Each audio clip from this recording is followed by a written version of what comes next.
extrait de Mrs. Dalloway, qui est le livre de ma rencontre avec Virginia Woolf, une rencontre un peu tardive.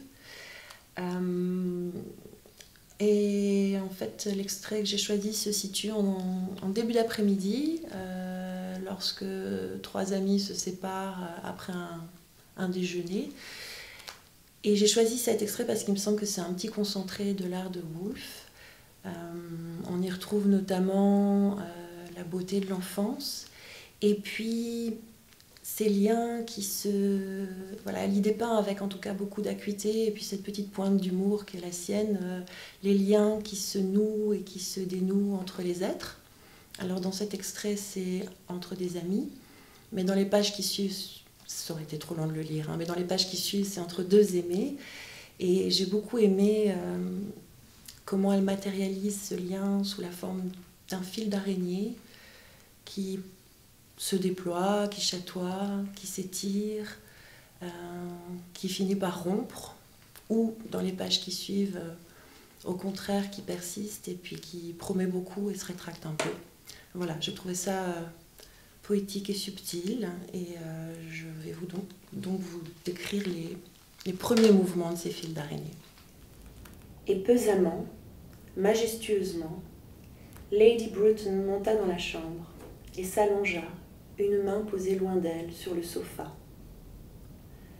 Elle soupirait, elle ronflait.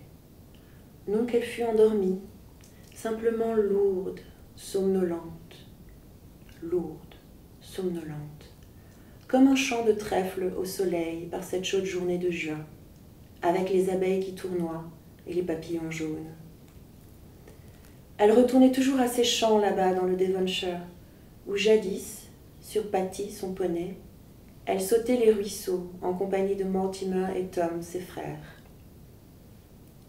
Et puis il y avait les chiens, il y avait les rats, il y avait son père et sa mère sur la pelouse sous les arbres, avec le thé servi dehors, et les massifs de dahlias, les roses trémières, l'herbe des pampas.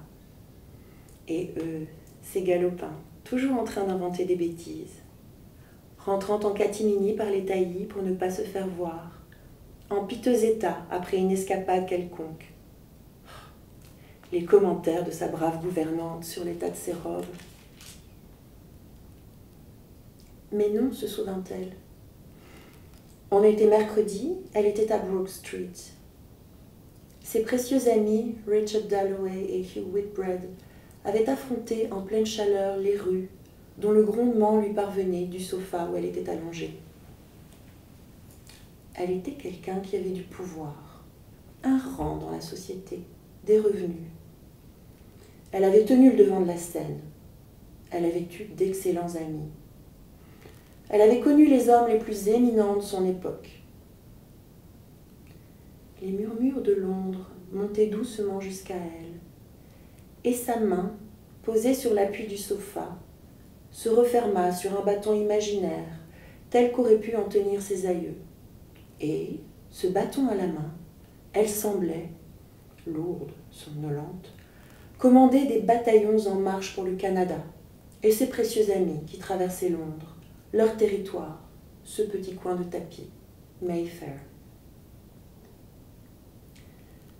Peu à peu, il s'éloignait d'elle, n'était plus rattaché à elle que par un mince fil, puisqu'ils avaient déjeuné avec elle, qui allait s'étirer, devenir de plus en plus fin au fur et à mesure qu'ils traverseraient Londres. Comme si vos amis étaient rattachés à votre corps lorsqu'on avait déjeuné avec eux, par un mince fil qui, tandis qu'elle somnolait, devenait vaporeux sous l'effet du son des cloches qui donnait l'heure où annonçait un office. Comme un fil de toile d'araignée, à force de s'alourdir de gouttes de pluie, s'affaisse. Voici qu'elle dormait.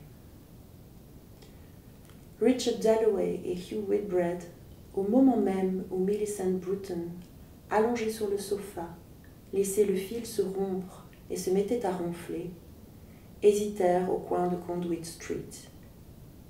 Des vents contraires soufflaient en rafale au coin de la rue.